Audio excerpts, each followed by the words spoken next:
Recording in progress. Yes.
All right, so this is the ad hoc committee meeting on Market Landing Park.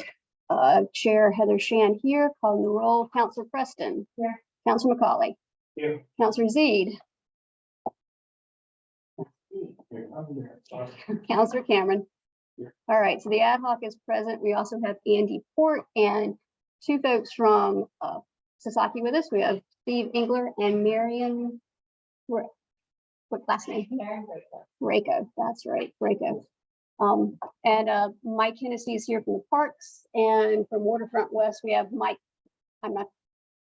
Thank you. All right, so tonight we have two items on the agenda. One is Order 385 and Communication 437.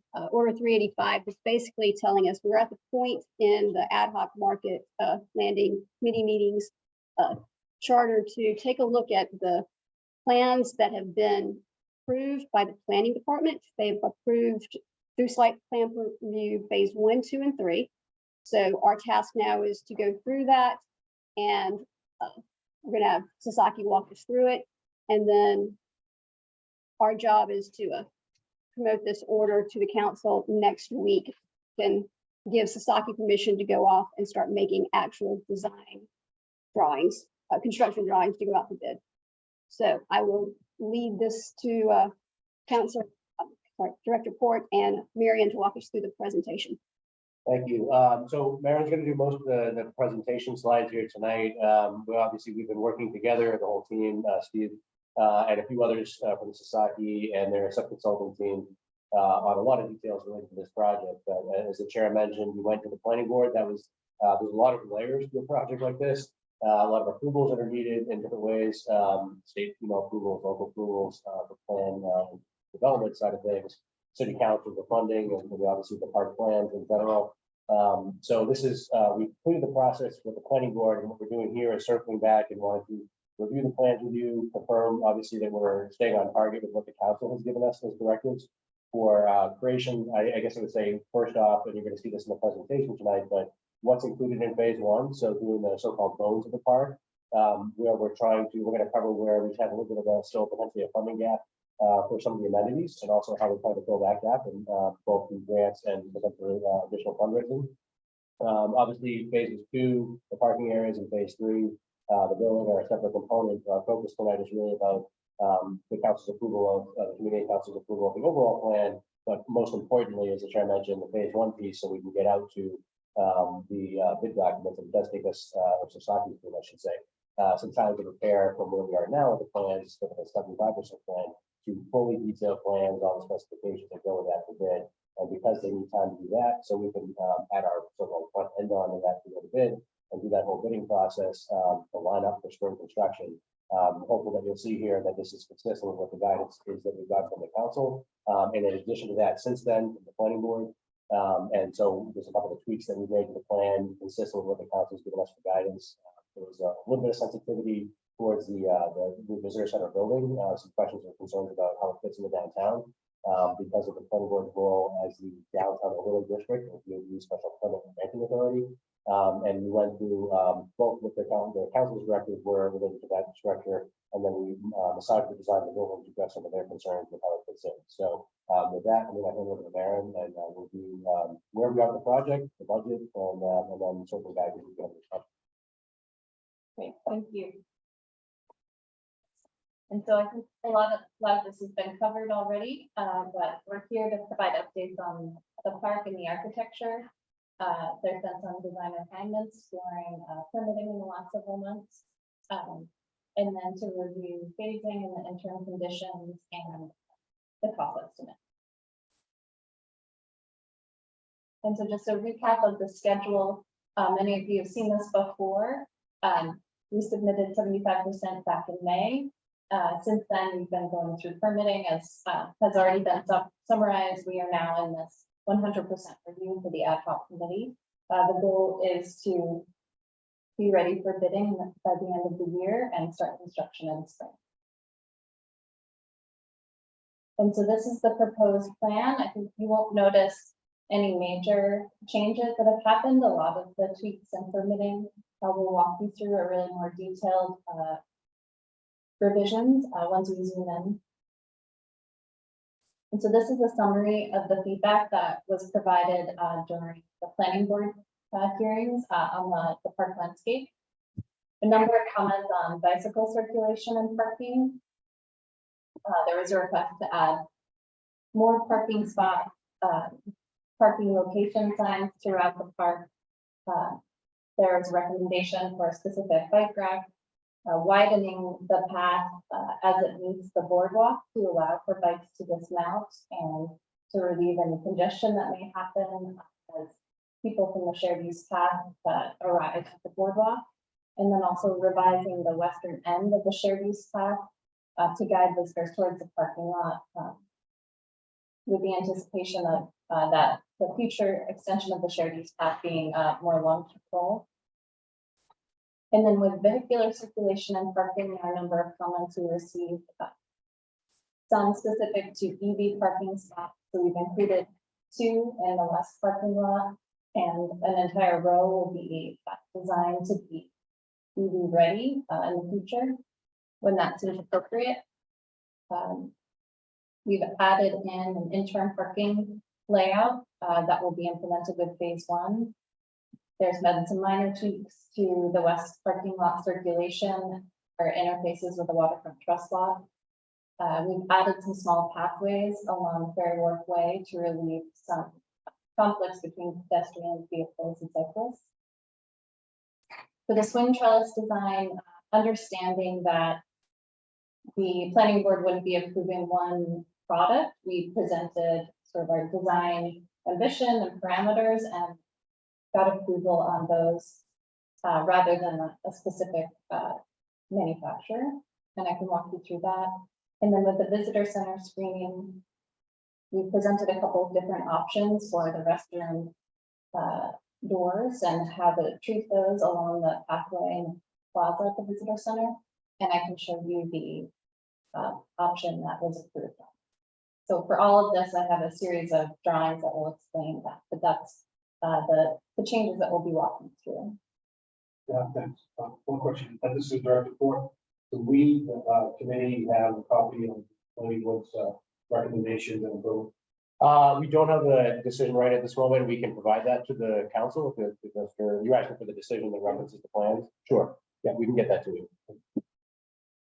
And so here, we'll look at the west parking lot and the east parking lot and the changes that were made to both vehicular and bicycle circulation. And so for bike circulation, again, we've added additional bike racks here along Fair Wharf Way and also at the entrance of the shared use path here to make sure we have an even distribution of bike racks throughout the park.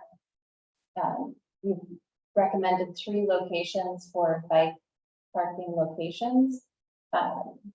Signage explaining where those bike parking can happen, and there'd be one at either end of the shared use path and then also at 50%.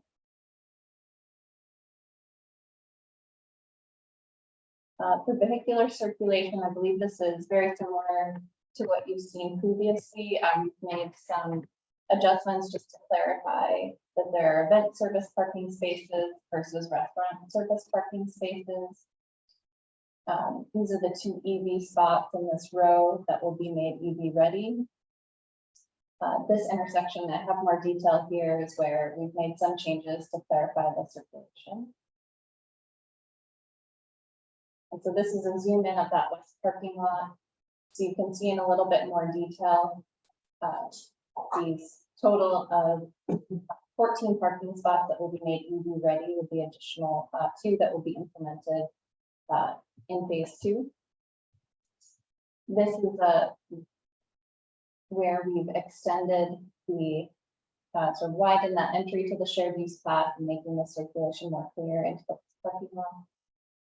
And you can see the widened pathway that will be pavers on the side of the shared use path. It's about 10 feet wide to allow for bike dismount.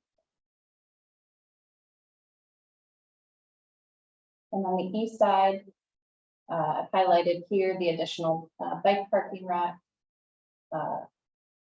These were included in the 75% set that I've put them here to give you a sense of where those are located. And this is where we've added some additional sidewalk entrances so that when 3 service vehicles are parked here, they could easily directly onto Fair Wharf Way without having to go into the vehicular traffic at the front.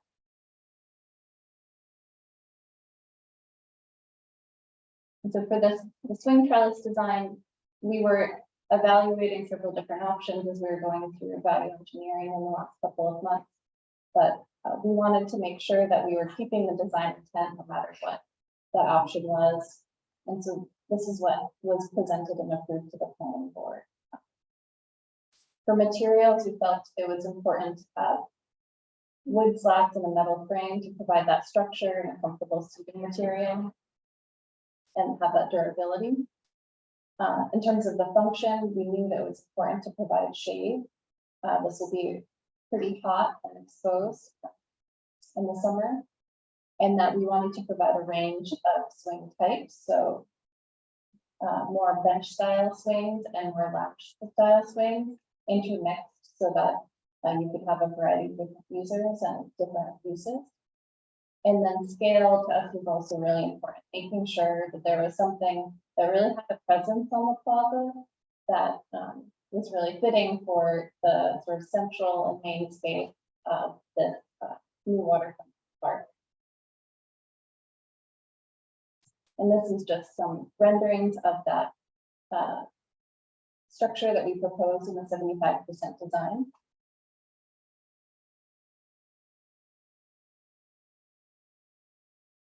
And then I'll go into the visitor center, restroom facility, and surrounding landscape. And here I'll cover a few different things. The first being the restroom screening and the sort of landscape design requirements that happen around it. And then a few issues around resiliency and changes that have been made during the Conservation Commission review. So I think most of you are familiar here with the visitor center in this western corner, right on Merrimack Street within the park. This is a revised plan based on the changes that have been made during permitting. So this now includes a landscape area within the plaza that I'll walk you through. We're showing here a transformer required for the parking. The building has been shifted over to avoid being placed in the floodplain, so it's now adjacent to Central Workway. And we created this plaza space with cafe seating that's really in line with the visitor center.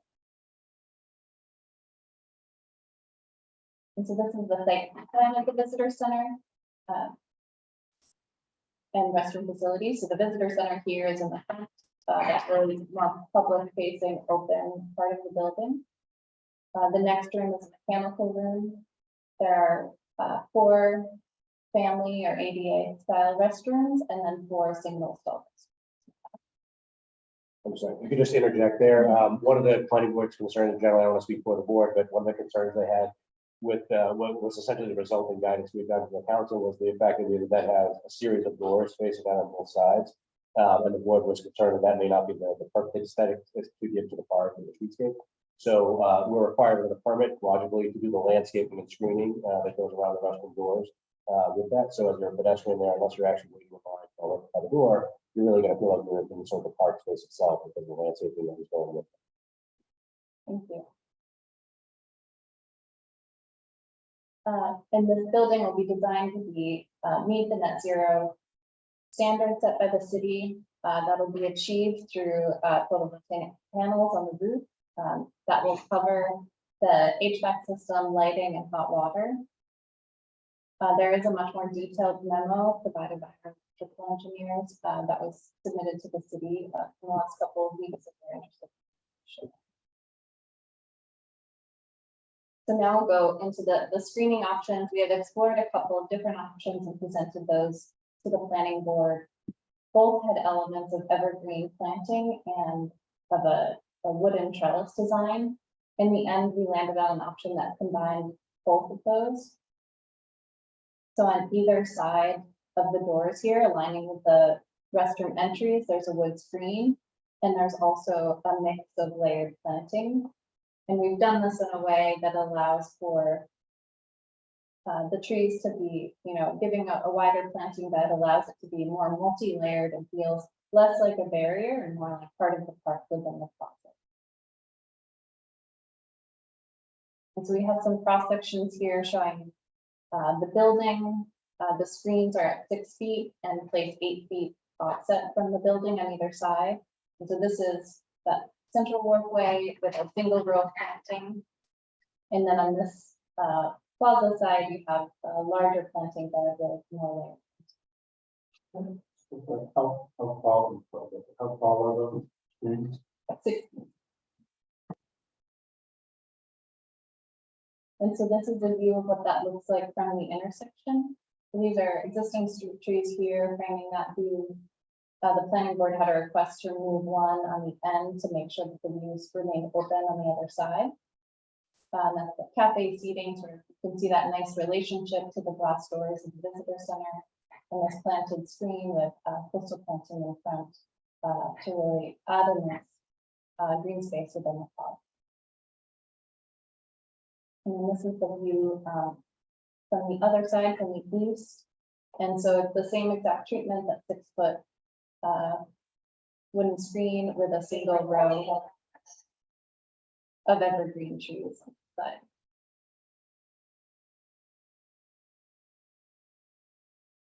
as you know, there had been an original desire to place the building closer to Summersby's Way and the parking lot. And looking at that in more detail, we realized that that was actually pushing it into the flood zone. And, after reviewing several different options for accessibility and resiliency and cost, and taking all of that into consideration, we landed on placing the building in this corner. So setting the elevation at 15.33 accounts for full protection from a 2071% storm. And the existing elevation here, this intersection is 15, so it makes it a really flush, accessible connection. Down here, you can see the parking lot is actually 4 feet lower at around 11. And so it becomes a little bit more challenging to create those entries. So we have a series of steps in the back to get you directly to the restrooms. And then on this side, we have an accessible ramp for this leg of that, for this entry. And then this becomes a sloping walkway to get you up to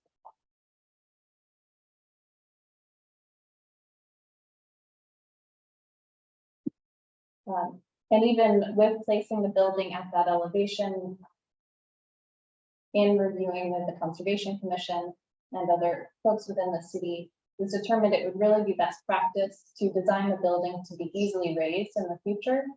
And so this is instead of going with a slab on grade construction, it's a wood floor diaphragm that allows for this crawl space underneath where you could actually provide access to raise this very easily in the future.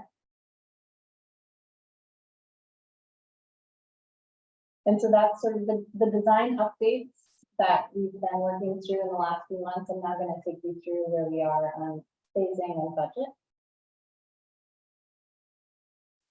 And so this is fairly similar to the phasing plan that was presented back in June to the ad hoc committee. Some slight refinements have been made since then. So phase 1 consists of the landscape along the waterfront. So the real goal here to create that primary park space and create a destination on the waterfront. And then also a high priority was developing the ways that go from the water to the city on either side. With that, we'll also be implementing as much of the utilities. The project, as Andy said, in phase 1. So you'll see this line here. There's a drainage culvert that's being built that goes through the existing parking lot. There will be irrigation lines crossing the waterfront trust property to create one. I'm sorry if I could interject. So the culvert that Mara mentions, this location here, one of those sites. So there's a little bit of stormwater management we're obviously doing with the parking, but the council will be seeing, as some of you, the council may already be aware of this, if we've had maybe some brief mention of it previously, but the city engineer, John Eric White, and I have been working sort of tandem together with Sasaki and their team to make sure that essentially we can line up this culvert project coming from Market Square and going through the site before we do the park improvements on the ground above. So the council will be seeing a transfer request. I think it's later today for the next coming council package, and that's to discuss this culvert project The decision here obviously is, generally speaking, from a practical perspective, it makes sense to bury that culvert before we do park improvements or pedestrian walkways or brick and so forth on top of that. So the intent there is to, if we're able to combine these two projects together, have one mobilization, save money, save time, less impact on folks downtown in terms of parking and so forth by having that consolidated into one project or mobilization. But that is taking that route that Mary mentioned, that site and effectively comes from here to here. It is not a project that is needed because of the park. It's to alleviate flooding in Market Square. The point in terms of timing and funding is just that if we are going to do park improvements on the ground, it would make sense to bury that pipe first. That's why you're seeing that coming forward with the coming possibility. Thank you. And at the last ad hoc meeting, we had included a larger phase one, but given the budget constraints, we have reduced it down to really just the construction of these ways. In phase two, we'll pick up some of the curbing and planting amenities along the parking lots while we're constructing those parking lots on either side. Phase two will also include the dumpster enclosure and this sort of grading improvements. There's a reinforced turf area here that will accommodate food trucks and other event parking. And then phase three is the visitor center and the surrounding. And so this is what phase one looks like with that interim parking. And so this is everything in the color in this drawing is the proposed final phase one.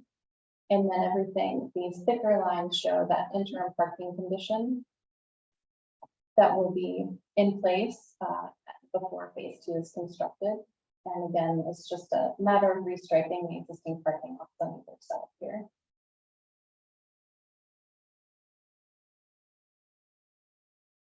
So this is probably impossible for you all to read here. Apologize. I'm gonna move this full We will screen. be, can blow some of it. We will be actually, we will actually be, we will be posting this tomorrow morning to the project page and to the calendar posting, so we'll be able to see the slides in more detail. And so we've incorporated value engineering recommendations after receiving feedback from the city since June earlier this summer, and we've managed to keep within budget. So our base bid total is around 3.5 million.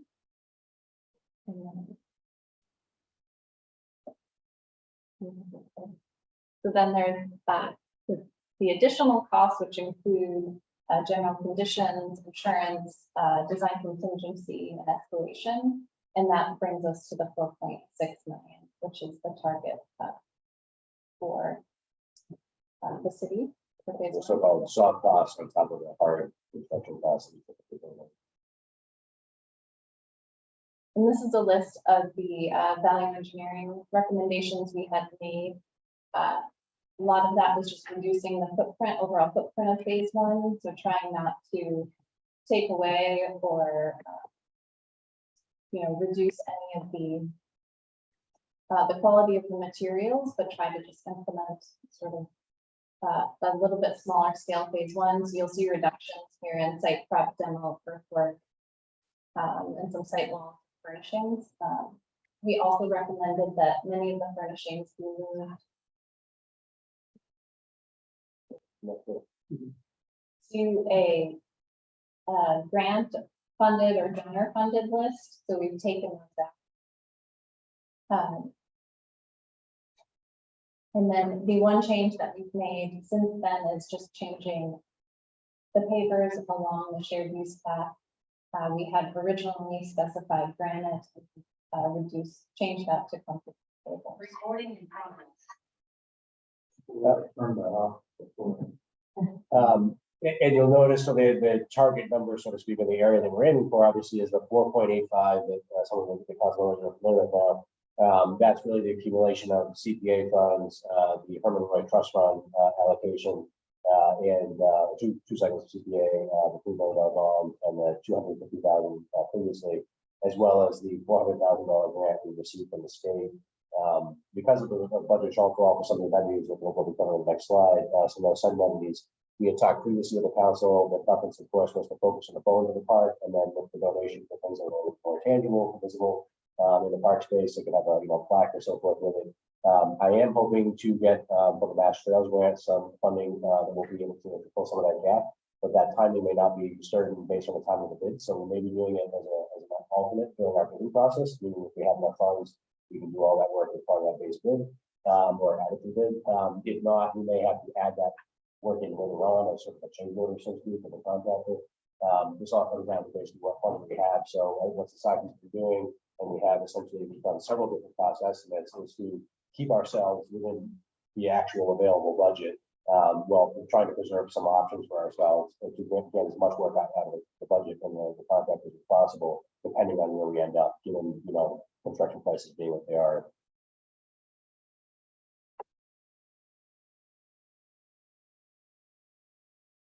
And so these are the furnishings that we have moved to a donor grant funded item. So picnic tables, hammocks, benches. We've included the structures for the swings in the base bid, but have recommended that the swings themselves be added to that list. And so we've broken it out into sort of two different buckets. There are the really high priority, like furnishings. We want this park to have benches and we want the park to have swings. And so those are sort of core to the park. They're easy to add in, but we'd really like to have them, for phase one construction. And that's at around 386,000 with markups. There's a secondary list that requires additional work to be done. These are not quite fully documented within the set. So there's a seating area and a sculpture at the West Embayment Plaza. And really we'd be looking for the city to work with an artist to really develop those ideas. We have some placeholders in a 75% set, but that, given that they currently didn't fit within the budget, they have not been developed. And so those would probably be in a longer time. Good question. These items in particular, the amenities and the cultural elements to this. The pricing that we include here is for the unit, for bench and its installation. Thereof of it, and those prices are not included or have been removed from the base bid going forward. So if we were looking for a grant, or if we were to write an order for naming or amenity rights or something like that, that this is the minimum that we would do. And that way I should read this. Yeah. Okay, thank you. And I would just say on these items, we've sort of held allowances. They haven't, as I said, they haven't been fully designed. So we've done, provided sort of an estimate for what we think that could be, but these ones are much less specific. And so just in summary, and Andy, I don't know which. Sure, yeah, I may be better speaking to. Yeah, so the council, as the chair mentioned at the outset of the meeting, we have a drafted council order 385, which is in reference to prior council, committee review up until now of the plan. We've finalized the planning board's review of the plans, made tweaks in accordance with their guidance. Now we have circled back into the plan. The most recent, I think, council order that makes reference to the council vote is the bonding order of $3 million. In order to go out to bid, we need to have the council approve the final plan here. And this is, I think, consistent with where we left off. I think the last time we met, formally might have been actually June, I think, June 29th of this year. And so this plan has been taken a little bit further, as Mary mentioned, slight tweaks to the plan, but I don't think anything substantively different. So our plan is, as mentioned here, is to get approval for the plan and obviously proceed with at least the phase one work. Well, of course, as we go out to bid, try to get as much out of that bidding process as possible for construction and try to get more funding with grants, fill in some of those gaps in the amenities. Obviously, that'll happen at some point. The goal is to do it as soon as possible. And I can have it elaborate on the grant time frame. For instance, applications are taking a couple of weeks. Time frame might be a couple of months to answer. But again, to try to cover that ground and to get this project, the park space itself, constructed next season. Again, some of this construction will carry over to the 2024 season in part because we're doing the bulkhead work. But again, the primary construction, the majority of this work is to be done next year. So the plan is to have all of the complicated work done now, refining down the plans for bid, both the plans and the written specifications. Basically set out like one of our larger, projects previously, a whole bid package sent out, getting the contractor bids, picking a responsible lowest eligible bidder, picking out the alternates that we're going to do, picking out the budget for any of those, site amenities, and we're going to put in, benches or things like that, great. If not, we look to the grant or donations. So if there's any, questions or concerns, obviously we'd like to know about them. We have also a few other pieces of permitting we have to close out. So the NEPA process, we had a meeting yesterday evening with some of the folks from the state to review the so-called environmental impact of the project. And I say so-called because I don't know that most people think of a park project as having environmental impacts, but they do see it as an amenity, obviously, but they do want to make sure we're trying to address things as best we can with things like resiliency, typical considerations. So that is actually a prerequisite for us in obtaining the Chapter 91 license, which is for the public access. And so we have to close that process in the coming weeks before we can go and actually formally apply for the Chapter 91 license. Again, it would seem pretty obvious a Chapter 91 license. This is all going to be publicly accessible. It's not like say a controversial private development, but we do need that license as well. And so obviously our plan is to do this bidding this winter so we can start the construction next year. And with that, I guess we can turn back to the chair. And Sure. So councilors on the ad hoc questions. I'll go first today. Mhm. So, I'll try and speak briefly because I'm sure it's not broken up, but I kind of got off this bus as I'm so broke, my vote is now on the bond. This convinces me more that that's the right decision. It's true that this may be substantively similar to the June, but taking even more things out, I mean, this is really hard to justify to the taxpayer. There's some $5 million and we don't have any benches in the park. I mean, that's not an argument that one can get rational make, and that has nothing to do with society. Maybe it is just a result of high construction costs and challenges around it, and that's not even anybody's fault in this room. But this budget, this is way over. It's way over, and frankly, the culvert is sort of adds insult to injury because you can make the argument that we don't need the culvert but to a market square, so it's not related to the park. But it'd be foolish to support the park project and not support the culvert. That's insane. And so in order for me to vote yes on, I also have to be willing to vote yes on the culvert. Now I haven't seen that. And that's likely to be free cash or a bond, which is likely to make me more upset, but such is life. It will come into the packet, it will probably come to the time, discussion when the time comes. But I mean, when I look at these pictures, we value engineered the park to have the park. What we have left is a pile of dirt. There's not anywhere for people to sit. I mean, it's sort of unjustifiable in my opinion, and I think the culvert really makes the project feel that much more complete.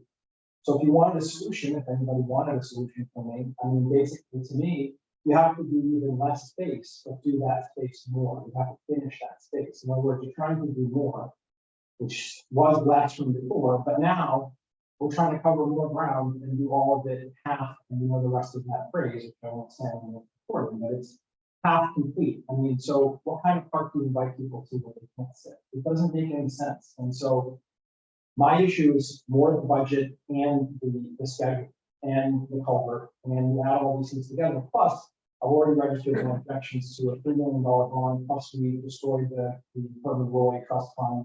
We got another 400, and I'm glad Mike's here who can agree or disagree with me, but there was no plan to care for this park, and we made zero progress on any sort of agreement with the Water Trust. So that's my position. I'm going to vote no tonight. I'll try and make this my own comment. I'm not finished, we're not going to do that, but I'll do my best to vote for that. Thank you, Councilor Z. Thank you.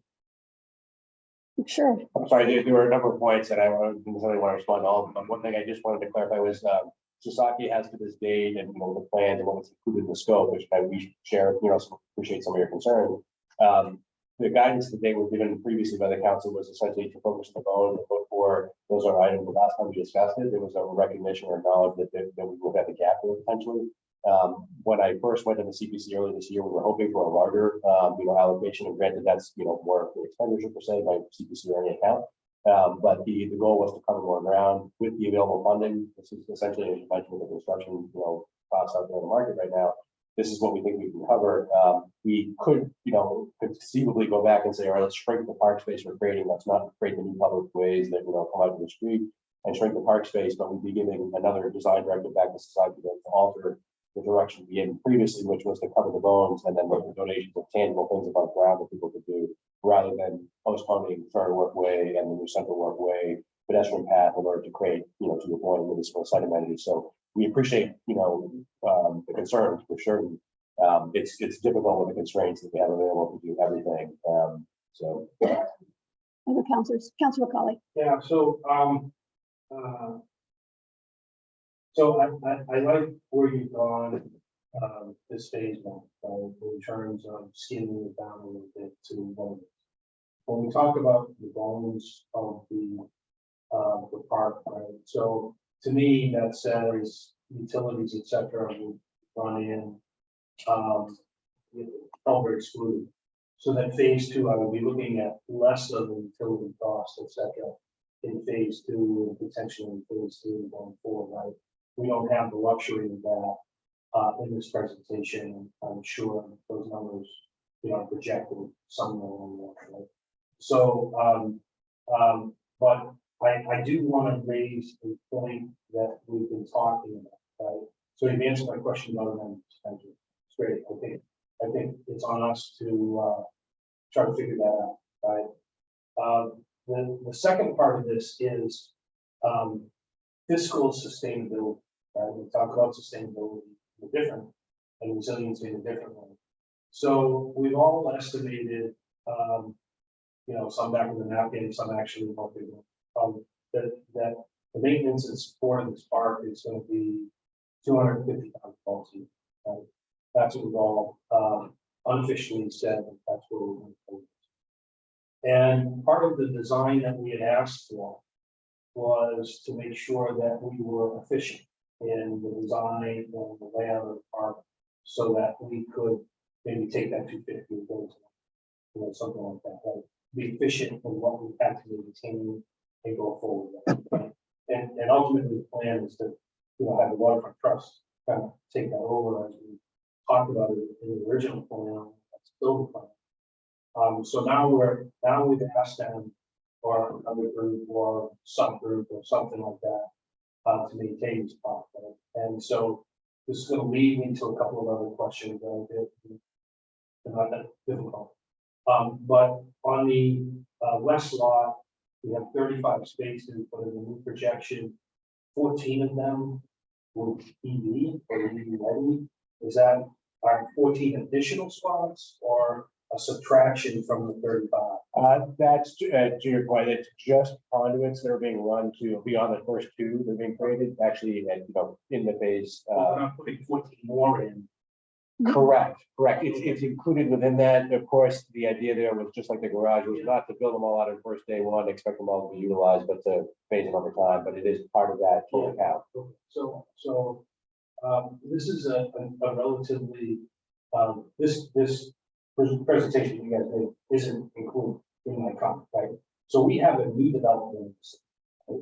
And the new development is when we start to count parking spots of that are being used on land that will be developed in the next 5 years, we are 200 parking spots short of the city. Okay, so for all the height that we have for growth and economic development, we're going to hang ourselves at the corner because we won't have enough parking if we don't even grow now, right? So I say that in terms of sustainability, of fiscal sustainability, and the fact that we may want to reconsider as options, particularly as you design phase one and you move into phase two, that you add, you go from 35 spots on the west lot to 50 spots. And you go from 75 spots on the east lot to 100 spots. And that shouldn't, based upon the cryptic pictures I get and things like that, you may be able to do that with some tweaking of treescape and curbing and things like that, right? I'm not suggesting a wholesale move on that. But I do think that, we roughly spend about $1,500 per year, or we earn about $1,500 per year on these waterfront spots in parking. And at 110 spots, which is what is proposed now, which would be less minus the 14 with the EVs as they're eventually built out. We're only talking about $150,000 for growth, right? And 150 spots were over 200. And I think that as much as some will claim to hate cars, they pay the bill. When we're talking about ongoing support in 5 years, it's going to cost $1.25 million for the citizens to maintain a park, regardless of its size. And so we may want to consider, as we lay out phase one, the final phase one, and we move into phase two, that we want to add some more parking spots, as I had laid out, going forward. So my question is, are you looking to get that changed before we go out for bid documents? So Well, adding this spot, I think that's part of the question. It's definitely not this design. It's more for us is, how do we want to pay for the park, right? I mean, we can put in, I've got an order written for naming rights and amenity, all of that. I don't know about it. I just want to fill in the blank. I can fill in the blanks with some numbers.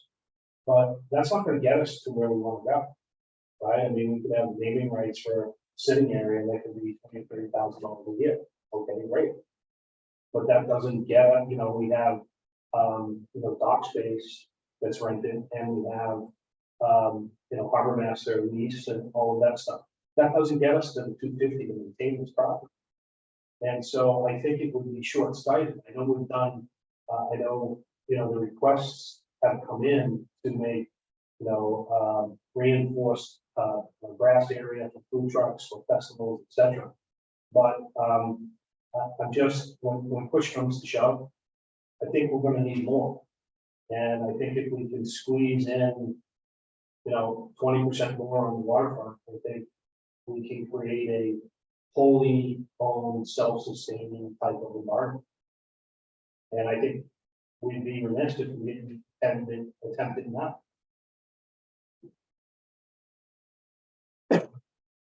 other questions? Comments. So in my mind, the waterfront park is the absolute jewel crown for anybody for it. I think it's some of the best money we can spend outside of schools to further our taxpayer dollars, because I think the vast majority of people that come to Newburyport come to enjoy the park and then spend time downtown. So, I do support the use of taxpayer funds to build out the waterfront park. I think it's one of the most important things we can do. I need to think more about the parking thing, but that's the first I'm hearing of it. But to me, my first reaction would be the last place in the city that I want to put parking is on the park. We have parking garage often touted being utilized. There's certainly within walking distance of the park, and that OCS is pushing parking into the garage and into parking. Certainly, it feels a lot like paving paradise to me. So I would rather see us just having around waterfront. And then, so I have a sort of question around, so tonight, do we need to approve all 3 phases, or we only approve phase one as we are looking to bond for phase one at this point, or looking to approve? Sure, it's a great question. From a practical perspective, approving phase one is the most timely, time sensitive decision. I would add to that just the context. The practical reality is that postponing or not closing the loop on what our agreement is for the remaining phases does leave out there the question of potentially more design revisions, more cost and time being spent to revisit those things, which just again, a practical thought, just from a design perspective, never mind the construction of it. So there is a potential then. This is part of the reason why I think even during the planning board process, there was the question there, well, if the visitor building isn't being done right away, how long should that review process take? It would be, more, it could be revisiting some of the guidance, on the size of the building to allow the food style, and things like that. And again, if the planning board had said, all right, well, let's keep that hearing open for months on end, we wouldn't necessarily have an answer to that, and that would then cost us more money for the design process. So I guess my primary concern with that would be, well, you're 100% right that phase one is definitely what we need on a time frame. Being able to close the loop with what Sasaki's under contract to do, which is like the overall part of that, and the phase one package for immediate bid, we would potentially be leaving ourselves, a further cost to circle back on these questions about what is this remaining, phase look like. And that's what we've been trying to, I would say, get some coherence to the overall plan, whatever that ends up being. Adjustment to this, we've tried to modify with all the stakeholder input, both from the council and other sources. But this is what essentially we come to, and if we're revisiting this, it probably would require changing, a directive or a policy decision we've already made, because this is effectively the result that's come out of all that. So we would effectively have to say, all right, well, we're going to add more parking back on the waterfront. I'm not sure what tweaks we can make at this point that wouldn't potentially just, have us go around in a circle or spending more time on design without necessarily getting a substantially different outcome per se. But we certainly could do that if that's the preference, is to circle back and revisit phase two and phase three in some way.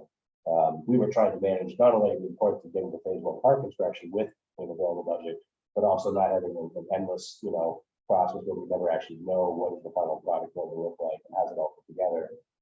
Because that has implications for construction. It also has implications for the initial design process and extend that through that. Okay. I certainly hear you, whether or not it's entirely realistic, sure, but Sure. I certainly hear the point. So to that end, I have two questions of things that have seemingly been for discussions. So the transformer for the parking, does it need to be in the visitor center plaza, or could it be in that space that's sort of in front of the EV parking? So it's, just to clarify, this is actually a retaining wall, so this is 15 and this is at 12 or 13. So yeah, it is, it's sort of hidden by retaining walls, and Yeah, I get that. I would rather have plaza space, but I get that we want it to be more resilient. Yeah. And then to the removal of trees. So the discussion around the removal of the existing tree for sightline, what you said? Yeah, the planning board had requested this one not be included in the plan, mainly because as they're coming down Merrimack Street, they wanted the same sort of visibility, have angular on this side. So they requested that this tree not be included in the plan number 4. They requested this one be removed so that you could see the sight line of the building, the glass window, that the building is a little better coming in from, well, most people coming out, say, like Green Street or Merrimack Street. So those are all these 4 here. Yeah, I certainly understand the aesthetics of that request, but I have a great deal of sensitivity to more trees, certainly not less for that aesthetics. I'll Councilor Cameron? I didn't have my hand raised. So just a question from the chair, Councilman McFarland, that I think you mentioned 200 spots will be coming out because of the construction. Yes. Part of that, and we're what we're targeting to go through all local private lots on charge. And there's holdings and Michael's own floor, that will And, we're pretty close to one. Yeah, I like everything I'm seeing in terms of the design. Yeah, it's always, I like the prioritization in terms of the value engineering, trying to get some donors involved, certain elements. Yeah, I don't like, to, also from Ward One's point, I mean, we don't want to have a nice big park, although I don't think it's the biggest thing in the world, without things, so. Otherwise, it's not worth doing, but I do think, the overall concept here, I think, board.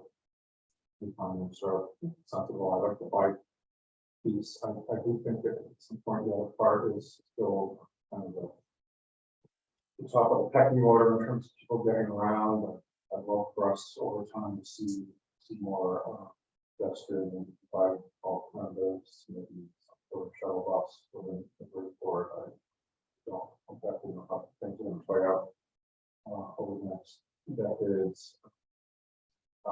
And I'd be open, Councilman Collins talking about the parking, local revenue and access. We can make the debt do more on festivities. I'd be open to that. But overall, hopefully this is going, and I'll revisit some of the previous process and get a little more the handle on costs. So I have a couple of questions. So Mike Hennessy, what is your thinking here on the maintenance of the park? Who's gonna do it basically is waterfront trust and parks. I don't think that we're at a point now with the Parks Department, we could handle a project like this. I know that in my critique of the design, I asked for less and less planting beds, more trees, things like that. So, but I was a little fearful of the first design that came off that had as many planting areas as it had, which I believe has been permitted. But in one of the irrigation meetings, Wilbur Shank had said that you would think that the waterfront trust would take over the park and not the Parks Department. It was just a side comment that we had. That, I'm not sure who's gonna do it. I would believe that the waterfront trust is dependent on parking response for income. And Councilman Paul has an excellent point that if you cut their budget, then how does that work? Matt, I think we should all assume that if it's either or situation, it's not. That the only way for it to work is if there is still the active relationship between the wildlife and I don't think people have full appreciation of the kind of ownership that goes into making that part of what looks like. And so the thing is, I think that it's the time and energy and who's going to invest it and energy responsible, reliable. Second thing is the cost of it. You had mentioned, company college, 250,000. I think it would be more. Unfortunately, with something, and if it wasn't for volunteer time or whatever, I think the cost would be higher. So if you're going to estimate 250, is assumption one way is waterfront trust zero, or is waterfront trust something that influences your investment cost. And my belief is the only way is we work together. It's the only way. Chair. Dr. Porter. So I just wanted to respond to the comment of the reference to $250,000. Again, I don't know the source of that. I have been, or not directly, looking at all the discussions with the Waterfront Trust, administration over time about the contractual arrangement, what we're doing with the council. But I've seen some of that, and my sense is that I think 250, I think, is a little higher than I think is realistic or should be attributed to the park agency. I think there certainly is some efficiency that comes from having multiple entities involved. The overlap that might happen there, overhead sort of expenses maybe whether or not there could be some, shared use of equipment and so forth. I mean, these areas right now are in city controlled or city council, controlled areas. Under the administration, they're not in waterfront trust areas just yet. To the council's earlier point, the trust documents have not been amended. That was part of the arrangement as far as transfer of the park space to trust. So I think we're advanced of any of that happening yet. And I definitely agree with the sentiment that we should nail down, what is our specific plan for maintenance. But I guess I would tend to agree with an earlier comment that was made that, this is, a park project that everybody, or not everybody, but a lot of the community is waiting for. So we can have more debates about how we're going to pay for the maintenance of it and how that gets split out. And I know we have these routine debates between the city and the waterfront trust about how that split happens and what the parking agreement is. But ultimately speaking, it ultimately always seems to come back to essentially the city in one way or another, paying for the maintenance. And I don't know how we avoid that unless we're saying we're not going to build a new park. So I don't think it's a $203,000 expenditure. I think we are more than happy to spend more time, and I would certainly defer to someone like Mike on costs and input from the trust and their experiences. But I think there are probably some efficiencies that can be gained that can avoid it being a $250,000 yearly expenditure while still getting the additional park space that we. So I do want to make a couple of comments. So one, I was all in for getting the infrastructure in and the backbone of the park in this first round, knowing that swings and such we would need to fundraise. And I do believe there are enough people in this community that will start fundraising once they see this. I also think, and I will even give Jane Snow of 9 Coffin Street credit for this comment, who stated the last time around that this is a passive park right now and that people love to bring their own chairs. So if we don't start off with swings in this park, people can bring their own chairs. We're going to have the section right here. These are graded steps. It will be handicap accessible. I mean, it is a start. That is truly what I'm hoping we can get to is let's get started. And then once we get to the point where, and I appreciate Councilor from Ward 1, Councilor Z's comments about maintenance, and we need to get that resolved prior to this finishing next year. I mean, we've got a few months that we need to, over the winter, to start nailing that down. But right now, I firmly believe getting the backbone of the park, getting the infrastructure in, getting the steps in, getting the bike path in, those things will get this community energized to start the fundraising that we know we're going to need for the chairs and whatnot. But until then, I mean, I truly think people could easily just bring their chairs, as Ms. Snow had stated in the first place. So anyway, my 2 cents of if there were, what does it take to get the maintenance question answered? I mean, if we were to be building a park and have it, I mean, if we did start building it next spring, at what point is, are we talking mowing next year? Because we're going to have the irrigation system in. Right. What do we need next year? Yeah, that's a great question. I think generally speaking, really the contractor is going to be responsible for maintaining these areas where they're doing installation because they will not be done with their contract until the spring of 24 when they're wrapping up. So there's a really responsibility for the contractor to maintain these areas and actually germinate the grass and so forth. And make sure that goes properly. We'll have some oversight of that, obviously, from city officials, from the society team and the construction administration, but they will be responsible. I do think that gives us some more time, to be able to work out some of those questions. However, I do agree with the argument that that should be something we should immediately, focus and try to hone in on now because, we routinely have these discussions and yes, we're expanding park space, but it's really fundamentally the same policy level discussion or debate we routinely have. And I do think that we can get ahead of that by having some discussions. I would like to, follow that by a little further follow up with Mike and the Parks Department of Division to get some sense of, an estimation from their practical perspective. Also having some further dialogue with the Waterfront Trust members and their folks who have been doing landscape maintenance side of things. And then also working with the society team and doing some comparison and really, I think, looking at it almost like from a value engineering perspective.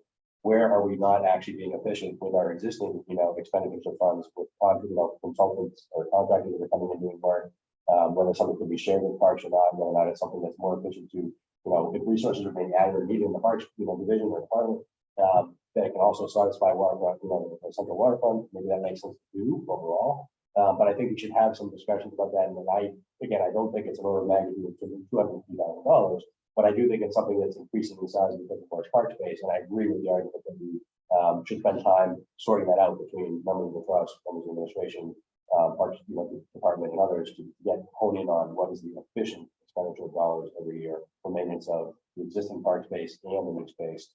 However, we end up contractually doing that with either our own staff or with this contractor in front of that. All right, so what I did here is the contractor would be responsible for the first year. Correct. All right, Councilman McCauley. Yeah. Awesome.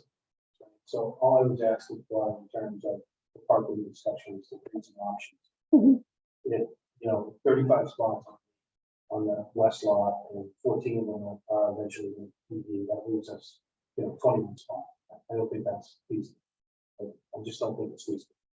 And taking that, so all I was asking for was, as we progress from phase one, be cognizant that there could be options in phase two for an expanded park, right? That was my point, and that was my request. In terms of tracking down maintenance costs and things like that, unless you're a landscaper who's actually doing this work, right? I mean, you can just, if this is the scale, it's 1.7 times what the waterfront trust pays today, right? That's what it is. So we already know. And to say that they're not efficient because they're spending public money, they are very efficient. And they do get over. And we pay a percentage of their maintenance costs, and we see it every month or so in the transfer that comes in. So unfortunately, these little numbers add up pretty quickly, and it's going to be, fortunately, it's going to be the magnitude yeah. And what are you going to say? 10%, 200, right? So this is the point I'm trying to make is that my ask was for options as we proceed in phase one to think about where the line gets drawn for additional phase two parking on both sides. I think that's important. And I am going to say that I do think we have to have a fiscally sustainable model that we end up with for the phase. To the council's point, we have some time because phase one, unfortunately, because we can't build phase two right now, we have some time to have further discussions about that element or that aspect of it. We did actually have a request during the planning board hearing process to make, I think it was 50% of the spaces EV ready on day one.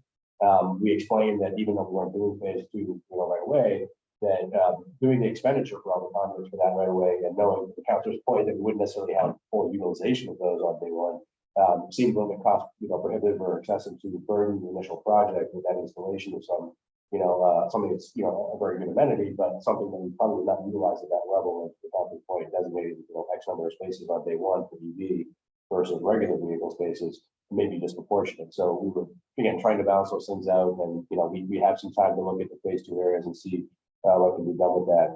Again, the question of whether or not we want to impede right now on the phase one space, I don't know, but we certainly have time to take a look at those phase two areas. Yeah, I mean, the 14 spaces on the west lot it's just a conduit. There was no intention of actually using those as EV spots in the beginning. So. Yeah, I get it. But, okay. No one's talked to National Grid. It probably has to be an upgrade of our internal city grid to be able to handle the volume of EV spots to that degree. Need to be not extended charge, not one charging to ground chargers. Right? Marion, did your electrical engineer comment on that one? So we recommended level 2 chargers. We thought was most appropriate, and they have been in coordination with National Grid as developing utilities. There was a request from Molly Amber had asked about, level 3 chargers, this being maybe a new space to be added here versus the level 2 to be tried elsewhere. I think we've seen when we have some more discussion, I think what's going on between Molly and this electrician, for instance, looking at the garage and extending some of those. And they do have more of a burden or a load. And so there was a question there about, does it make sense to look at the level 2s versus, a much more substantial electrical upgrade that may be, cost prohibitive, but brings that fiscal question into mind. Does it make sense to stay with some of these and look maybe elsewhere where we can more easily do the level 3 chargers? these are policy questions, but, you know, as Mary pointed out, we're doing what we think we can reasonably, you know, do here. Councilor Z.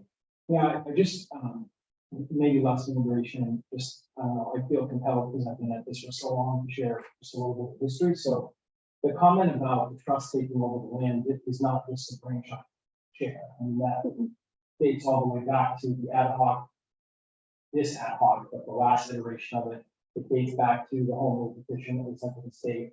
And that was always envisioned to be the end, with some caveats that we would engage on the waterfront trust documents, which to date has never really happened away. So that's important to know. That was always envisioned as a pathway for this, and that has already been beat to death now, always because the city courts all subject to be further to that. But we did talk a lot about that, and that was just kind of a threshold question for some, probably still is. As to who should own and control that land, and that own and control in somewhat strong terms. So it's a story of history with the whole trust. So that's the first thing. The second thing is, I have to offer my thought as chair of budget just to explain how the finances work, because it seems like there's an impression that we're going to come up with money out of thin air. So the current parking system, which has now absorbed the east and the west lots, has become part of the general fund. So all of the money that comes in from the east and the west lot, combined with, of course, with the Union Street, parking lot, everything else in the system, with the exception, and I'll talk about in a minute, the waterfront trust lot, is essentially general fund revenue. And what we do is we take out of it what it costs to run the parking system, the vehicle, the meters and all that kind of jazz. And the rest is absorbed. So it's already spoken for. It's not going to a special pot where we say, okay, this money is unspoken for. So it's not an infinite well. You know, back in the good old days when the NRA was around, they sort of held their money, then we took their money at the end of their life and we put it into this trust, and then we rated that too in order to pay for this. So we've really drained all the reserves, which is one of my primary ongoing challenges with this. Is we said, okay, we're going to take the nice nest egg, we sent a lot of that, the Farm and Rural thing, which was kind of found money in my opinion, we've done that. The CPA is going to be severely drained in the coming years because this council has agreed to bond, you know, half or more of the funds plus the existing bonds.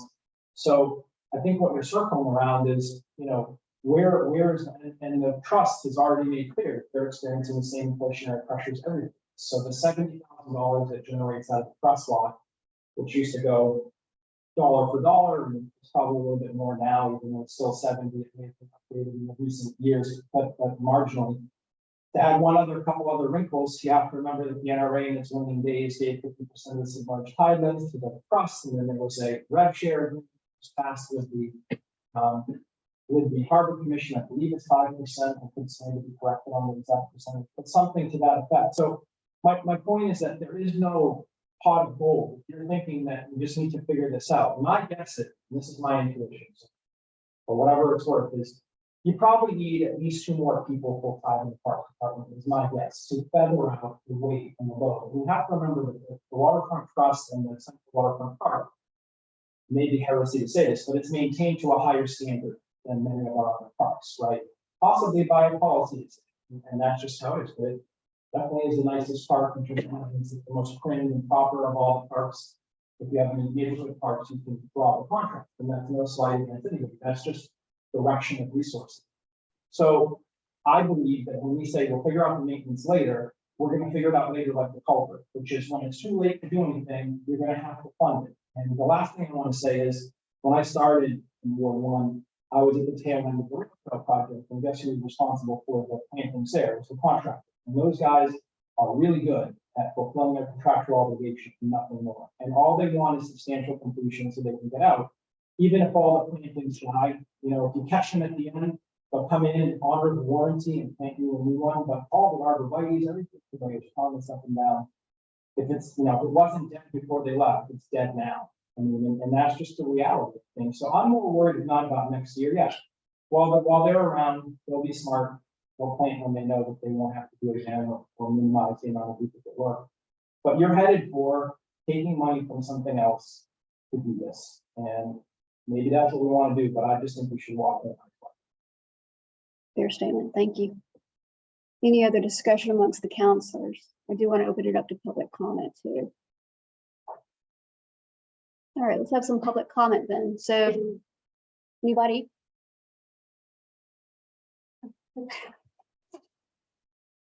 And Counselor Zaid, I don't know what's up with the camera, but it's not, Share. okay, Yeah, you're there. okay, all right, well, name, James Snowden, 9 Providence Street. I've gone to, not lately, but in the past, a lot of the trust meetings. And it is expensive for them to keep the park as beautiful as they do. They have a wonderful team of volunteers. They have a park manager that's there all the time maintaining the flowers. Bicycle, down in the city carriage, she does a fabulous job. That costs money. And I can remember one time I did it for 25,000 just to trim all the trees. It's a huge amount of money, and that's, we're gonna have more trees. I'm gonna say it again, I love the Adirondack chairs, keep it simple. If you wanna have permanent swings later on, go for it. But if you're having a concert or something, those permanent swings aren't gonna be moved. And it's gonna affect what you're gonna have there. I still am a strong advocate for love a blanket, the little crawly bee, it's wonderful. Adirondack chairs for the white folks, one great. We can remove them in the winter, we can put them out in the spring. Keep it simple, because we're gonna practice that's outside of it. We have an open park space now, let it stay open. And, you know, you just, and I'm assuming EV is electric cars. Mhm. You know, you need to kind of watch the acronyms, because some of us people folks don't know. So I have a different view from, how many of our EV parking spaces I use now? I know after we put them in the garage and up at the, by the library, we were told it was like absolutely bare minimum. So why are we adding 10 or 14 more? I'm gonna give you a different option. 14 parking spaces, and you give it to residents only. We're paying for the park, wouldn't it be nice, especially people who are older, can't get around as well, to have those kind of spaces, because we can't park the casual parking lot to see the water, that's out for the boats. I'm asking how that one works, but, so again, I think putting in 14 spaces, how many EV cars do we really have? Look at the numbers, how much do we leave? Put them in a different spot. Leave that for as many people who have easy access to it as possible. Thank you. thank you, Ms. Snow. I see a Mike Sullivan on Zoom, allowing you to speak, Mr. Sullivan. Name and address, please. Mr. Sullivan?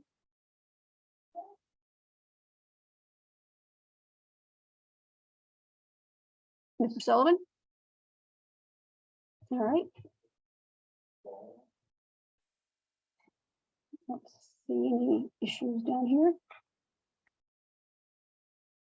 Mr. Sullivan, can you hear us? Assuming so. We can't hear you. Falling down. Right, the screen, and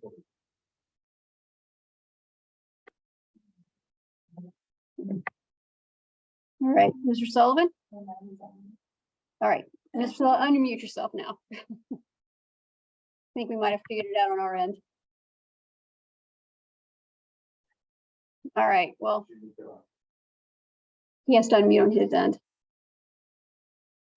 He's allowed. Yeah, okay. So, Mr. Sullivan, sorry, we can't. Is there anyone else in the room who wants to speak? All right, seeing no hands, we can bring it back into the folks that are on ex officio members of the ad hoc as well. So we do have the order in place. Did we want to act on it this evening? This is for phase 1.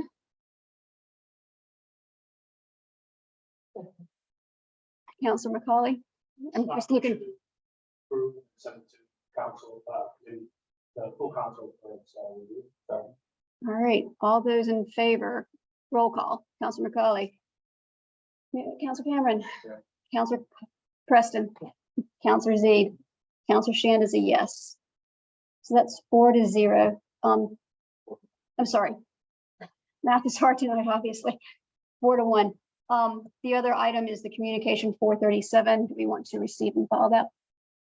Motion to receive the file communication for 37. All those in favor, say aye. Aye. All right. So with that being said, obviously more work to do. We sincerely appreciate the council's time tonight and the recommendation. We obviously, as Chair mentioned, you've noted a few other things we need to work on. We will circle back at the respective parties, and try to circle back on those. And obviously we'll be having further discussions about, the phases and so forth. And we'll certainly keep you informed as we get to the bidding process, and let you know what we're going to cover with that. Again, I hope we're able to get some of that ground covered with other grants coming up. Okay, thank you. Councilor Khan. Presentation that I gave, I think all the two. Yes. Can we have a copy of that? Yes, my apologies, actually, just for clarification, we'll post this to the website tomorrow, and if I could, just for clarification, I think we were hoping just for clarity of record tonight, would maybe make sense when the council brings this out for the vote to include as a substitute for the exhibit that was included originally, which is some earlier rendering as close as we had at that point to this package here, which is the absolute most recent step that the council has seen. That would seem to make sense because it covers both the overall plan, but also what's in phase one. It would make sense to me to just substitute that as the exhibit that's referenced in the council order. And then we could probably give you other one of the planning boards, decision into that.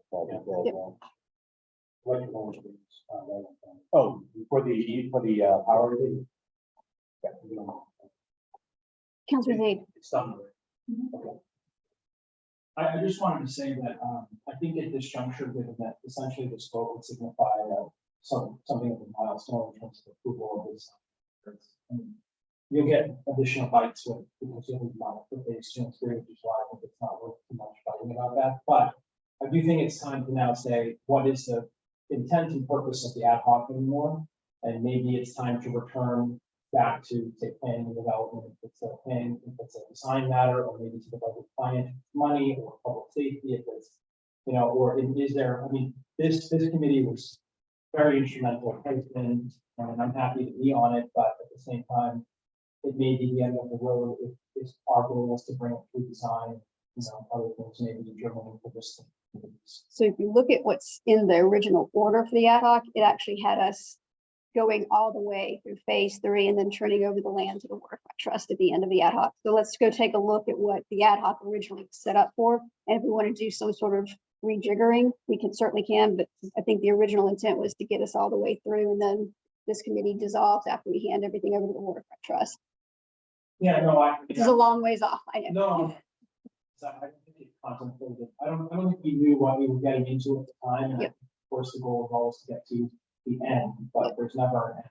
Yeah, And understood. I think, I'm just saying, does it make sense for this body to be, does it make sense to return back to what, we have expertise on standing committees Yep. to these exact issues, so. Nope, that's a good point. It would be nice to start getting rid of some of these additional ad hocs that adds to our workload. So I appreciate that comment. So, yeah, let's consider that. Keep talking about that for the next month or two, and then take a look at what the original one was. Specialized, heavy on Waterfront Trust office, that's very specialized work that would span more than one committee potentially. It would make a lot of sense to me, but the sort of general, just waterfront part now, it's got a lot. Okay. No, that's a great point. Mike. Hope that council would be that would be a acknowledgement of. It's still, oh yeah, oh, absolutely. No, definitely. We would definitely want to keep you guys in the loop on this, of course. Okay. All those in favor, say aye. All right. Thank you all. Appreciate it.